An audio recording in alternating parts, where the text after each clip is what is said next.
હવે પણ જે સમસ્યાની વાત છે, જે પ્રશ્નની વાત છે, એ પણ હાઈવે પર મુસાફરી દરમિયાનની જ છે। જી હા, ફાસ્ટેગનું રિચાર્જ બહારગામ જાઓ એ પહેલાં હવે ચેક કરવું પડશે, નહીંતર ડબલ ટોલ ટેક્સ ભરવાનો વારો આવશે। એટલે પહેલાં કદાચ તમારા ફાસ્ટેગમાં રિચાર્જ ન હોય અથવા તો ફાસ્ટેગ એકાઉન્ટ બ્લેકલિસ્ટ હોય તો ઓન ધ સ્પોટ રિચાર્જ થઈ શકતું હતું, પણ હવે આ શક્ય નથી। જો કોઈ વપરાશકર્તાનો ફાસ્ટેગ બ્લેકલિસ્ટેડ થઈ જાય અને તે ટોલ પ્લાઝા પર પહોંચ્યા પછી તેને રિચાર્જ કરે તો તેને કોઈ લાભ મળશે નહીં। જો તમે તમારા ફાસ્ટેગને તાત્કાલિક રિચાર્જ કરો છો તો પણ તમે ટોલ પ્લાઝા પર કોઈ ચૂકવણી કરી શકશો નહીં અને બમણો ટેક્સ વસૂલવામાં આવશે। ત્યારે ધ્યાનથી જોઈ લો અને સમજી લો કે ફાસ્ટેગના જે નિયમો બદલાયા છે એમાં કયા કયા ફેરફારો આવ્યા છે અને હવે શું ધ્યાન રાખવું પડશે।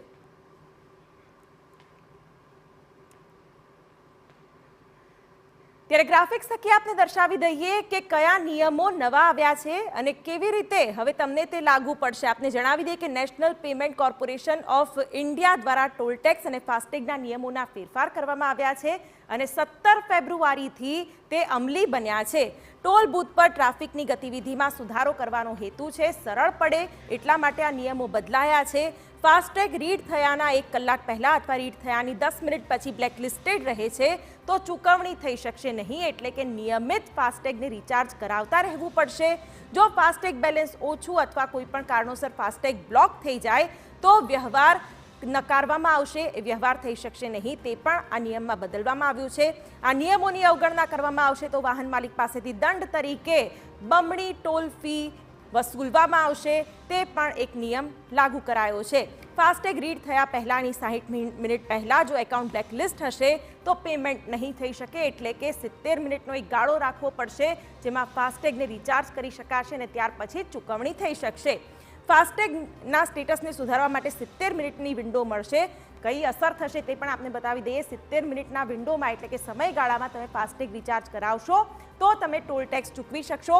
નેગેટિવ બેલેન્સ હશે તો પણ ટોલ પ્લાઝા પાર કરી શકાશે, જો કે આ પાર એ શરતે કરી શકાશે કે પસાર થયા પછી રિચાર્જ કરશો તો સિક્યોરિટી ડિપોઝિટમાંથી ટોલ ટેક્સના રૂપિયા કપાઈ જશે। આ પણ એક મહત્વનો નિયમ બદલાયો છે અને રિચાર્જ કરશો પછી જો કે ડિપોઝિટની રકમ પાછી પણ મળી જશે, એટલે એક જોતા વપરાશકર્તાઓ માટે આ નિયમ સારો પણ છે।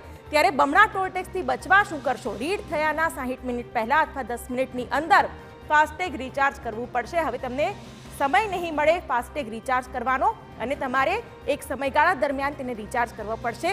આ સાથે કાપવામાં આવેલ વધારાનું પેમેન્ટ પરત કરવામાં આવશે, એટલે કે જે ફાસ્ટેગ રિચાર્જ કર્યા પહેલાંનું હશે તેને પણ હવે પાછું કરવામાં આવશે। ફાસ્ટેગ ખાતામાં પૂરતું બેલેન્સ જાળવવું પણ હવે આવશ્યક બની રહેશે।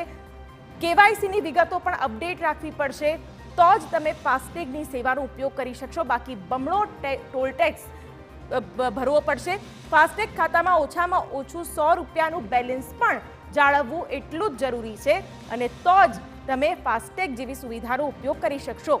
ફાસ્ટેગ અંગેના બેંકના મેસેજ પર પણ ધ્યાન આપજો, કારણ કે જે પણ અપડેટ્સ આવે છે તે બેંક થકી આવે છે, તેના પર પણ હવે ધ્યાન આપવું એટલું જ જરૂરી છે અને ફાસ્ટેગ સાથે જોડાયેલા મોબાઈલ નંબરને પણ અપડેટ રાખવો પડશે તો જ તમે ફાસ્ટેગની સુવિધાનો ઉપયોગ